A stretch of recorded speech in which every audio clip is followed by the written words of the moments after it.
Selamat pagi.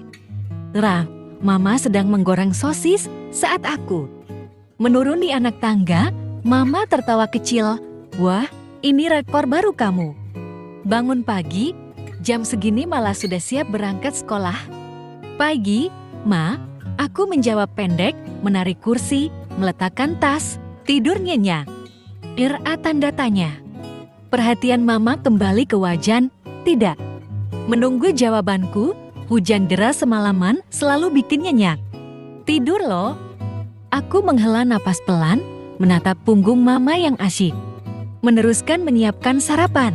Sebenarnya aku tidak bisa tidur tadi malam. Siapa yang bisa tidur nyenyak setelah tiba-tiba ada sosok tinggi kurus berdiri di dalam cermin kamar kalian? Bicara panjang lebar tentang hal-hal yang tidak aku mengerti, penuh misteri. Belum lagi si hitam. Itu yang paling susah membuatku tidur. Tidak peduli seberapa manjur suara hujan, mampu meninabobokan. Bagaimana kalian akan tidur jika di atas kasur meringkuk kucing? Kesayangan kalian yang ternyata selama ini tidak terlihat oleh siapapun. Yang ternyata bisa menembus cermin. Dan itu belum cukup, kucing itu ternyata juga memata-matai kalian selama 6 tahun terakhir. Itu mimpi buruk yang nyata, meskipun si hitam sebenarnya terlihat biasa-biasa saja. Dia menatapku dengan bola mata bundar bercahaya, manja. Menempelkan badannya yang berbulu, tebal ke betis, meringkuk tidur. Setengah jam sejak sosok tinggi kurus itu pergi. Situasi ganjil di kamarku masih tersisa pekat. Aku menatap si hitam dengan kepala sesak. Oleh pikiran, sikapku jelas berbeda kalau si hitam hanya minggat karena naksir kucing tetangga. Tanganku gemitar berusaha menyentuh kepala si hitam. Kucing itu mengelong, menatapku sama persis seperti kelakuan kucing kesayanganku selama ini. Aku terdiam. Lihatlah, si hitam amat nyata. Sama nyatanya dengan si putih yang sejak tadi terus tidur, tidak merasa terganggu dengan keributan. Aku menggigit bibir, bagaimana mungkin si hitam makhluk lain?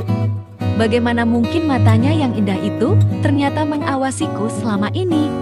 Bagaimana mungkin dia kucing paling aneh sedunia, bukan hanya karena tidak ada yang melihatnya, tapi boleh jadi dia juga punya rencana-rencana di kepalanya. Melaporkan kepada dunia lain. Loh, Ra, kok malah melamun? Mama menumpahkan sosis goreng ke piring di atas meja. Pagi-pagi sudah melamun, itu tidak baikku inte iutke. Anak gadis. Aku menggeleng, tersenyum kecut. Papa semalam baru pulang jam 10. Larut sekali, Mama memberitahuku yang aku juga sudah tahu pekerjaan kantor Papa. Semakin menumpuk, seperti biasa, sibuk berat, hanya itu penjelasan. Mama, aku mengangguk. Mama senang. 2 hari terakhir, kamu selalu siap sekolah sebelum Papa berangkat, jadi Mama tidak perlu teriak-teriak membangunkanmu. Mama menatapku, tersenyum, tangannya masih memegang wajan kosong. Kita semua harus mendukung Papa pada masa-masa sibuknya. Iya. Ma, aku menjawab pendek. Kamu mau sarapan duluan? Nanti saja, Ma. Tunggu Papa turun. Mama mengangguk, kembali ke kompor gas, melanjutkan aktivitas. Masak emas akanyan. Aku menatap lamat-lamat piring berisi sosis di hadapanku. Mengembuskan napas pelan. Tadi malam, berkali-kali aku menatap si hitam aku urung. Mengelus bulu tebalnya, membiarkan dia meringkuk tanpa diganggu.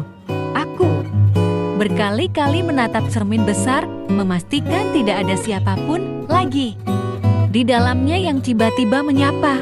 Aku berkali-kali meletakkan telapak tangan di wajah, mengintip dari sela jemari, siapa tahu sosok tinggi kurus itu ada di dalam kamarku, hanya kosong, tetap tidak ada siapa-siapa. Bahkan aku, yang bosan tidak bisa tidur-tidur, juga akhirnya memutuskan beranjak duduk. Teringat percakapan dengan sosok itu, aku menatap Novel tebal di atas kasur, menghela napas. Aku berkonsentrasi. Berkali-kali menyuruh novel itu menghilang. 15 menit berlalu, novel tebal itu tetap teronggok bisu. Akhirnya, aku menarik selimut lagi, berusaha tidur hingga jatuh. Tertidur pukul 2 malam. Di luar sana, hujan deras terus menyiram kota. Lampu seluruh kota terlihat kerlap-kerlip oleh tetes air. Irama. Konstan air menerpa atap, jalanan, dan pohon. Aku terbangun mendengar kesibukan Mama di dapur, melihat jam. Di dinding, pukul 5, rasanya baru sebentar sekali aku tidur. Aku memutuskan turun dari ranjang, memulai aktivitas pagi. Di luar hujan sudah reda. Masih gelap, menyisakan halaman. Rumput yang basah, seputih menggomeriang. Menyapa, aku balas. Menyapa, pagi, putu tapi tidak ada si hitam, kucingku itu, jika aku masih bisa menyebutnya kucingku tidak terlihat di kamarku. Aku merapikan poni yang berantakan di dahi. Menatap cermin, tidak ada hal yang ganjil di dalamnya. Ku periksa kamar, si hitam tetap tidak kelihatan. Aku menggaruk kepala, sebaiknya aku mandi dan bersiap berangkat sekolah. Ira tanda tanya. Jerawatmu sudah hilang? Ya. Seruan Mama sedikit mengagetkan. Aku mendongak. Entah sejak kapan, Mama sudah berdiri di hadapanku. Tangannya memegang wajan kosong, habis menggoreng telur dadar. Aku tadi pasti lagi-lagi melamun. Wah, benar-benar hilang. Kamu pencet, ya? Tapi kenapa tidak ada bekasnya? Mama tertarik ingin tahu. Nggak tahu, mah hilang begitu saja. Hilang begitu saja. Mama tertawa antusias. Wah, ini hebat, Ra. Hanya dalam 1 malam, jerawat sebesar itu sembuh. Apa sih? Kita bisa buka klinik khusus jerawat loh. Mahal bayarannya. Nanti Mama suruh tantemu bantu cari modal. Dia relasinya kan luas. Aku tersenyum kecut menatap Mama yang biasa berlebihan kalau sedang semangat. Seandainya Mama tahu bahwa jerawatku memang hilang begitu saja saat aku suruh menghilang, Mama mungkin akan berteriak panik. Mama tidak pernah suka cerita horor, kejadian penuh misteri dan sejenisnya. Pagi, Ra, Mam, Papa ikut bergabung. Menyapa, menghentikan kalimat rencana-rencana Mama tentang klinik jerawat. Ternyata Papa terakhir yang bergabung ke meja makan, padahal tadi Papa sudah mandi. Ngebut sekali loh. Aku dan Mama menoleh. Papa sudah rapi. Kalian sedang membicarakan apa? Jerawatnya, Ra. Mama tertawa. Oh ya, Ra jerawatan lagi? Seberapa besar? Papa ikut tertawa. Sarapan segera berlangsung dengan trending topik jerawatku. Sempat diseling Papa bertanya soal mesin cuci baru yang diganti. Mama bilang sejauh ini penggantinya tidak bermasalah. Mama juga sempat bilang tentang rencana arisan keluarga minggu depan di rumah. Papa diam sejenak, mengangguk. Semoga minggu depan Papa sudah tidak terlalu sibuk lagi di kantor. Ma, jadi bisa membantu, Papa. Melirikku sekilas. Aku tidak ikut berkomentar. Aku tahu maksud kalimat Papa sebenarnya adalah semoga masalah mesin pencacah raksasa di pabrik sudah beres. 15 menit sarapan usai. Aku berpamitan pada Mama, duduk rapi di kursi mobil di samping Papa. Papa mengemudikan mobil melewati jalanan yang masih sepi.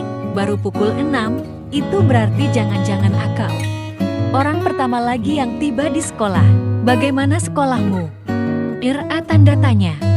Papa bertanya di depan sedang lampu merah seperti biasa. Pak, aku menjawab pendek, menatap langit. Mendung keribuan burung layang-layang terbang memenuhi atas kota. Sepertinya selama ini aku mengabaikan pemandangan itu. Kamu tidak punya sesuatu yang seru yang hendak kamu ceritakan kepada Papa? Papa menoleh, Mengedipkan mata, timer lampu merah. Masih lama? Selain soal jerawat loh. Tidak ada. PA, aku menggeleng. Sungguhan tidak ada. Papa tetap antusias. Aku menggeleng lagi. Aku tahu, Papa sedang mencari topik. Pembicaraan lantas memberikan nasihat yang menyambung DNGAN. Topik itu menasihati putrinya. Papa kembali memperhatikan ke depan. Aku menatap jalanan dari balik jendela, teringat percakapan dengan sosok tinggi kurus tadi malam. Itu benar, bertahun-tahun aku mampu menyimpan rahasia itu sendirian. Tidak bocor sedikit pun, tidak tempias satu tetes pun. Aku tidak pernah membicarakannya kepada Papa dan Mama. Mereka dengan sendirinya terbiasa selalu punya penjelasan sederhana setiap melihat hal ganjil di rumah kami. Aku yang tiba-tiba muncul. Aku yang tiba-tiba tidak ada di sekitar mereka. Bahkan tentang kucingku. Mereka selalu bilang si hitam atau si putih, bukan si hitam dan si putih. Papa minta maaf ya, Ra. Minta maaf apa, Mbak? Aku menoleh ke depan, lampu merah. Berikutnya, hari-hari ini, Papa jadi jarang memperhatikan kamu. Mengajak, ngobrol, tidak ada makan malam bersama, sarapan juga serba cepat. Papa cemas, kemungkinan Sabtu Minggu lusa Papa juga harus lembur di kantor, rencana weekend kita batal. Aku mengangguk. Soal itu ternyata tidak apa kok, Papa paham. Kan demi memenangkan hati pemilik perusahaan. Papa ikut tertawa pelan. Kamu selalu saja pintar menjawab kalimat. Papa, lampu hijau. Iringan kendaraan bergerak maju. 15 menit, kemudian tiba di gerbang sekolah. Aku mengangkat tas, membuka pintu, berseru, berpamitan mobil Papa hilang. Di kelokan jalan, aku menatap lapangan sekolah yang lengang, langit semakin mendung. Ribuan burung layang-layang masih ada di atas gedung-gedung kota. Terbang menari menanti hujan. Aku menghela napas, berusaha riang melangkah masuk ke halaman sekolah.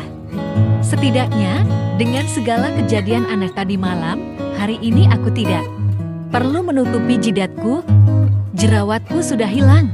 Lanjut part 16.